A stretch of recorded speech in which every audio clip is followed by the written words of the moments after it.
Siang mèng, hám nhà yêu miền có yếu tò mùa bùa, mà tóc quảng xuống nó tế nản trình như phái, chú bèng hỏi, chú dùng in hỏi, chú miên hỏi, chú miền mảng mất phá mùi, chùm khấu cả nàn, phai đọt nản thà đô, mà mai lắm khảo tòng, hay khảo lungอย่าlăng, khảo đauอย่าấy,ว่ามวยเหลียวกายอย่ามาให้เต้าปวดเชิดหายเสตายสี่มาให้เต้าห้ำบัวอย่างทั้งจังมาบุกกันในโรงเรียนนอทำในเมียนมัวอีบัวมาคู่เฟียนอทานปุ่นไม่บัวมวงได้คู่เฟียนใส่เถงบัวจิบตู้เย็นเยียวเนเสียงแมงใส่กองไม่บัวเมียนมัวต่อยให้เต้าให้กันในแมงเขาให้มาเย็นเยียวนอกุ้นเหลียวเหี้ยวจิมหวังเจ้านำเตียนทายจ่ามิงโอ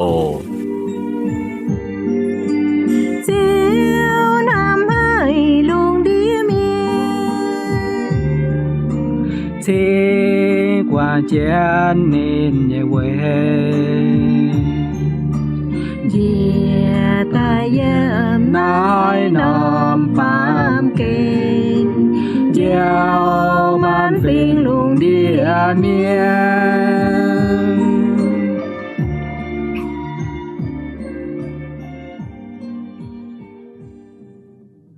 anh hãy nhìn cho dễ dật chúng liều hiếu mong tiền thai như miền mùa bùa giặc kênh chênh và lệnh trình chiếu thìn hùng với nín nhẹ ên nín nhẹ nắm lô hải bùn thảo bùa màu tàu miền nhẹ mảnh dìa chiều cầu chiến bùa chia tài tú chiếu nhẹ bành on bùn bùa mai lồng hải nhẹ chàng tú buông tỏi chia nái tiền thải lồng roi chuồng chiến phây pháng chiếu như vả lồng roi to chiếu như vả tài làn on hiếu làn chảy làm như xiển phim bùn bùa hải sâu tu vuốn yếm y chản thảo bùa tú buồng chiếu nhị chàng hồ in hoi bùa lòng dòi trường chiến chòng hám chiếu như vả sẽ yếm epheso sâu ta phàm chàng yếm chụp phơi yếm mình thảo nghỉ chụp giết yếm epheso sâu ta phàm chàng chụp phơi yếm mình thảo nghỉ chụp giết yếm thố bùa lòng dòi trường chiến khoi chiếu như vả xuất tài chìm mảng và lòng dòi muồng chiến chiếu như vả mình ổ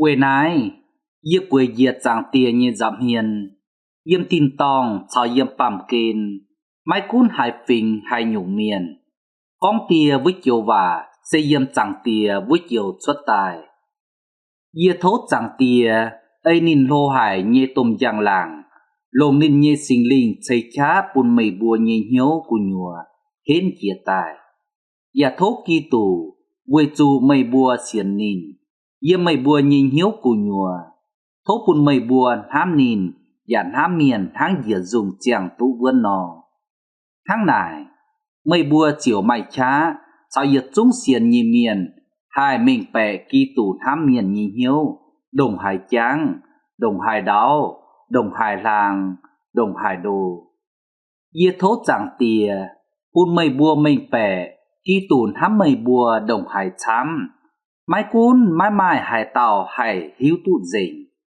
tháng này mai tuần yun nhị thìn hùng nhị phiềm phình yếm puống mày bùa nhìn hiếu á thìn hùng ấy nín lồng nín nhị tôm chá yếm bùa nhìn hiếu của nhùa dầu công chúng hải dầu cào chám bùa hải thố nhị phải ham tụ thảo nhị yê chiều thố nín lồng kỳ tù Giêsu yếm chiu pang bùa miền nhiệt liu trình nín thảo màn cấu màn tỏi Amen. Chiến tình kinh sâu con cho kinh chiến nhé mày cùn vang mai qua nhà mùa mai ai ba chiến quân thao chiang ô tô chiều lên buồn nhé bùa lòng dòi trường chiến tu hài chiếu như bà tổ chia tài bảng nét tàu kinh sâu dầu còn đố in hoi bùa lòng dòi trường chiến trọng hám chiếu như bà chia dẫn nông hồ tàu kỳ tù như bùa hòn hám như miền mùa mà giờ tiểu câu hang này con mà giờ tàu phụ chuế nà nên như tè à tia hai chàng ya hai a tia con chiếu Giêsu hám hãy bùa tháng này vừa hai tiểu ton mái buột chia mái tú và mái hiếu thảo kỳ tủ nhìn hám liêu nín nhẹ tia chiều chát và khê nín nhẹ ton mình thảo khói mình chiều này nín nhẹ ton hai sám tú khói đồng hai đô đồng hai cháng đồng hai đáo nhẹ phế nín nhẹ ton tàu con mái hiếu liêu nín nhẹ tia chiều tao nín nhẹ ton dây nhẹ chiếu nhìn hám bùn thảo bùa dung cào trắng cào đồ cào đáo chìa khói bùa bà miền má hai sám tú thầu hám nhìn miền mùa buồn hăng nái tàu phụ chuối tòn nò bùa mái mình bè bùa mái hiếu bùa má hai sám tú thầu thìn hùng nhìn hám bùn thảo bùa in hoi chiếu nhà vả yếm Epheso sâu tập phàm trang chụp phẩy mình thảo nghỉ chụp giết diệm nái se Paulo với Epheso trình chiều pang tao cáo như vả Paulo mái tao cáo bùn Epheso trình chiều pang yếm giấy chàng cháu tu bút giỏi phải bên mai mình tao như miền tao duẩn Paulo tao cáo thốt tin hùng chơi xin linh chơi chá bùn Epheso trình chiều pang bùn nhìn bùa nhìn hiếu hám miền chào xiên phim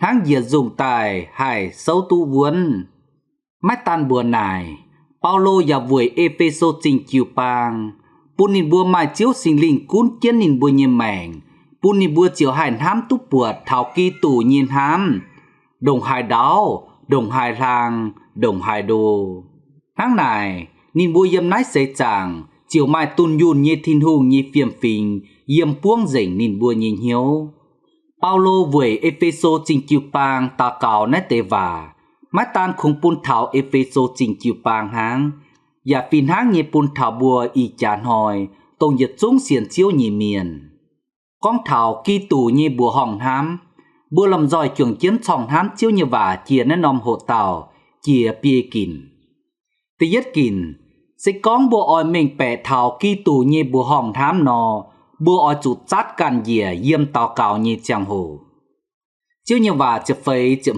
yếm tháng nay con vừa nái yê quầy dìa chàng tìa như giảm hiền yếm tin tòng cho yếm bàm kên mái cún hai phình hai nhung miền con tia với chiều vả sẽ yếm chàng tia với chiều xuất tài Paulo chia con tàu cào sẽ quầy dìa nái sẽ yếm nông phàng bù bù bượt thảo Paulo nhiệm càn châu phái chát càn yếm chiếu thiên hùng như giảm hiền bầu thiên hùng pháo thai thiên hùng với chủ Paulo hiếu tình con thiên hùng tông nín tàu cào thố vua tàu phùi tu chênh phùi tu thải tông màn chiếu như chiếu màn hùng như hùng hai tao Paulo như tàu cào vả vua tàu chiếu với nái Paulo tàu cào như chang hồ chính tại quầy dìa mãi mãi trình hồ nhìn hiếu huyền hiếu hùng chiến chẳng tìa thố tông cún thìn tòng cho yếm nái bàm kên như vua tàu chiếu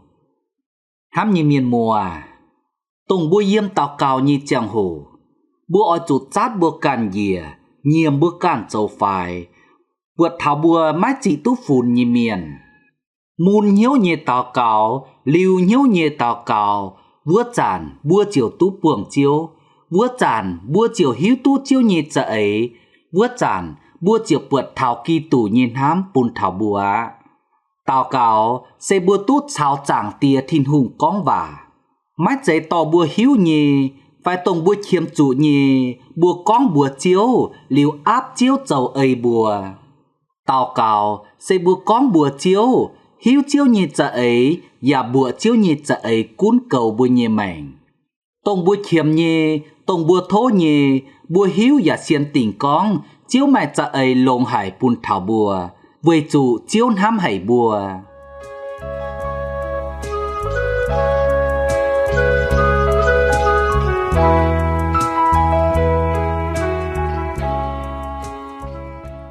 tê nhị kìn chiếu sinh linh châu bùa nhìn hiểu chá bùn bùa hên chia tài chiếu như vả yếm chiệp lùa yếm chào chiệp chết yếm tháng nay con yê thốt chẳng tìa ấy nín lô hải như tôm giang làng lông nín nhé sinh linh xây chá bùn mây bùa nhìn hiếu cù nhùa hên chia tài Giả thố kỳ tù, với chú mây bua xiên nín, yếm mây bua nhê nhiếu cù nhùa. Paulo oi thố pun Epheso trình kiều pang nhị chá, xe mắt dạy pun ni bua nhê xin chàng hến nhị chá.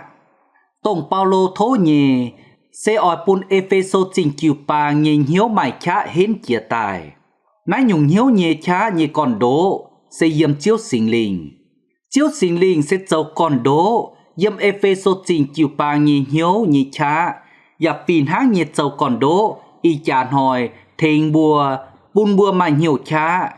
Bùn bùa nhê xiên phim hải hến, hải sâu tu vươn tổng yếm chủ xây nhê chẳng hồ.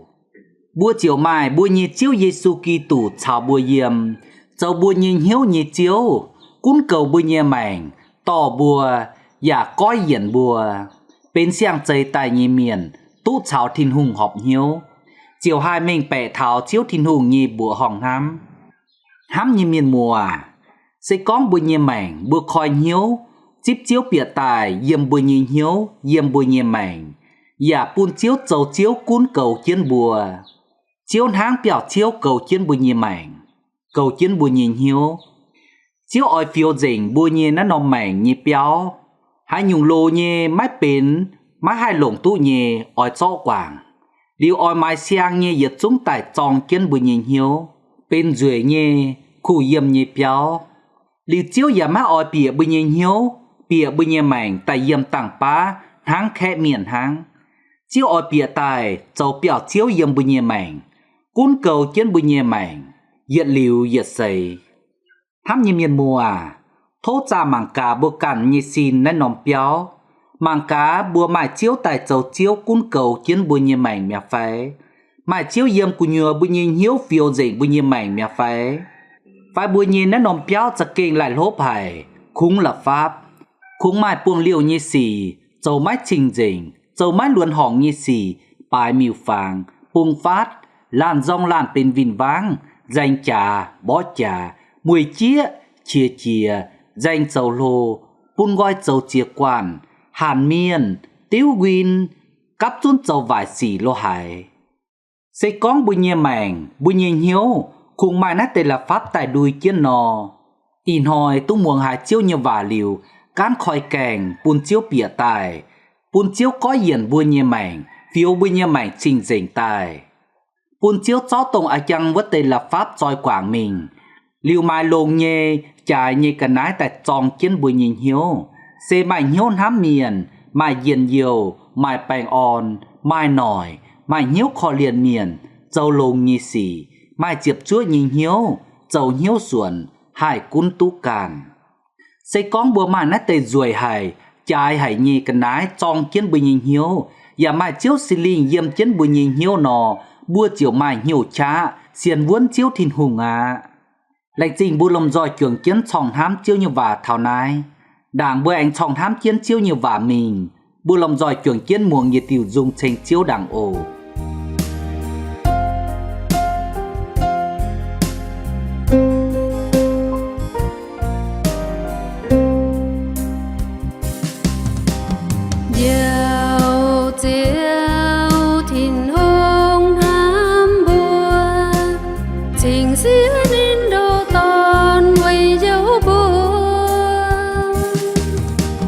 Tung là khô chiều phai nhé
tình xưa nên đồ toàn quay dấu buồn tung là khô chiều phai nhẹ qua kinh heo tuôn khô phiên bữa miền coi nhớ coi chòm theo thầy chiếu chiếu băng thu sinh linh nhẹ cha thánh buồn dầu chiều dây dù kênh nam hay buồn tình xưa nên mang tay quay dầu buồn buồn tình tay họp dấu xía mang với bún căn tàu và tôi dâu trên hùng ham bùa giật lêu mấy trăm trên hùng ham bùa mấy hải coi dơ chiếu trên hùng ham bùa kênh xăm hai cán phiên tay phung can mang cồn trên hùng chiếu trên hùng ham bùa kênh xăm hai tung ngày càn cõi nhau giao hề hay phía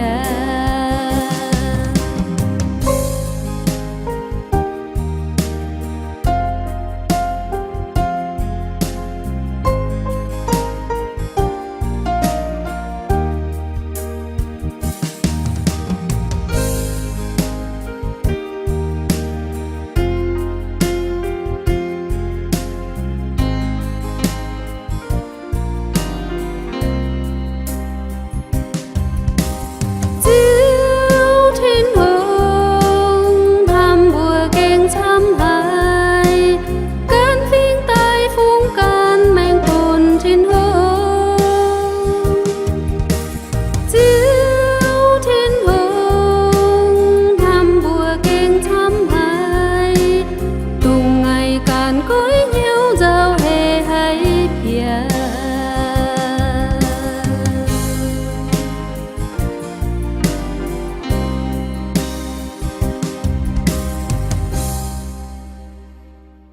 bu làm giỏi trường kiến tu hài về tiêu dùng sinh chiếu chia tài con thảo thiên hùng ham bùa thảo nái bu anh làm giỏi trường kiến sòng ham chiến chiếu như vả mình ta pham kìn mình bè kỳ tù ham miền nhìn hiếu đồng hải tráng chiếu như vả yếm chụp chết yểm mình thảo chụp chưa yểm hang nái con tố bùn mây buồn ham nín dàn ham miền hang dìa dùng chẳng tụ vươn nò hang này mây bua chiều mai chá chào yết xuống xiên nhì miền hai mình bè kỳ tù ham miền nhìn hiếu đồng hải tráng đồng hải đáo đồng hải làng đồng hải đồ yết thốt giảng tìa bùn mây bua mình bè kỳ tù ham mây bua đồng hải chám mai cún mai mai hải tàu hải hiếu tụ dình tháng này mai tuôn yun như thiên hùng như phiềm phình yếm puống mây bua nhìn hiếu á Paulo tao kỳ tù nhìn hám tại bấy nắng khói nò mày cháng mày đáo mày làng mày đồ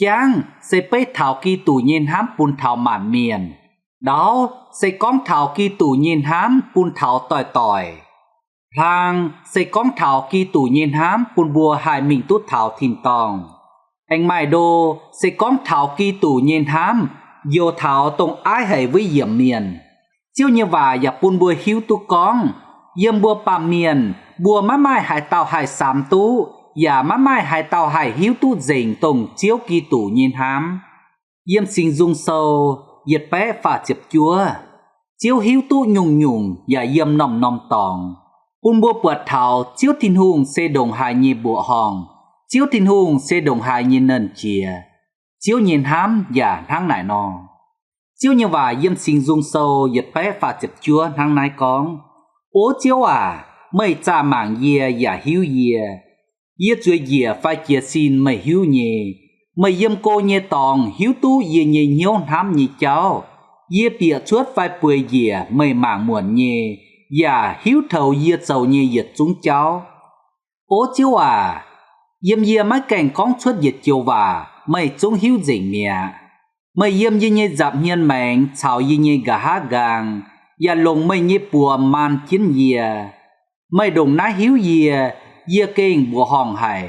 Sẽ cao lang dìa hai bị hiếu nhì. Dìa hai mình hai, chính hai béo đút mày như sinh lính. Và dìa hai béo mình hai, chính lấy đút mày như hiến. Sẽ có dìa phào lùng, mày yếm vua.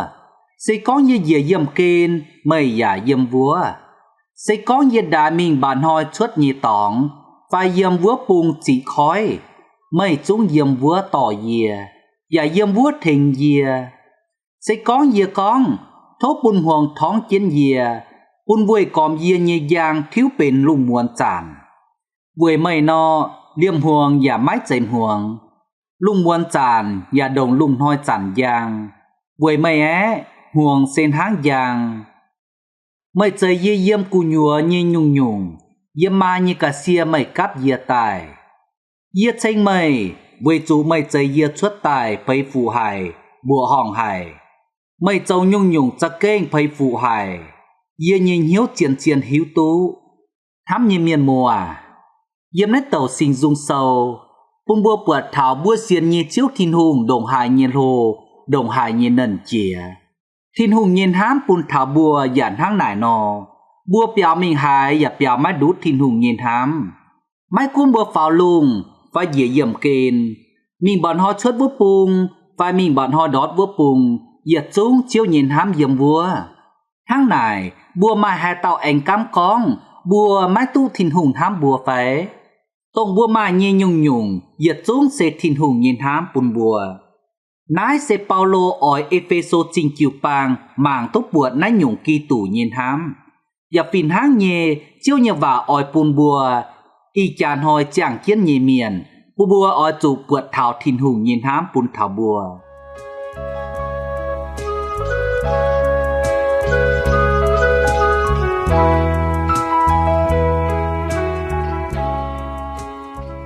Ta phây kìn sẽ chênh mai chá như thiên hùng.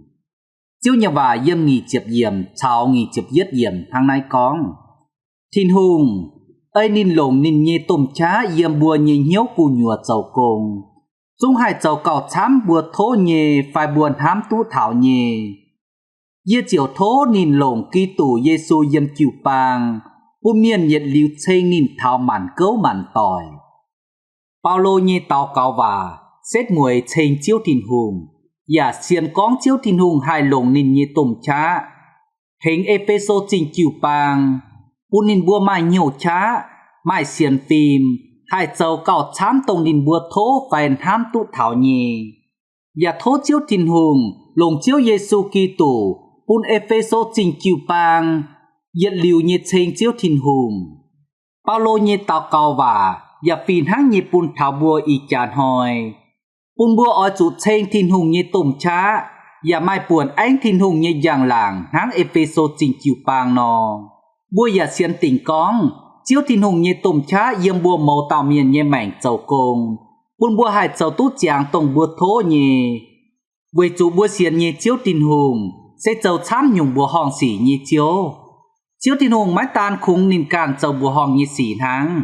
Và lồng bùa bê nín như miền hai chầu bùa hòn như xỉ. Sẽ con bùa như mảnh bùa mai chiếu chầu chiếu. Chiếu như tôm chá và yếm bùa như hiếu cù nhùa chầu công. Bùa chiều hai châu tú cào chám tổng bùa thố nhì. Phải buồn hám tú thảo nhì.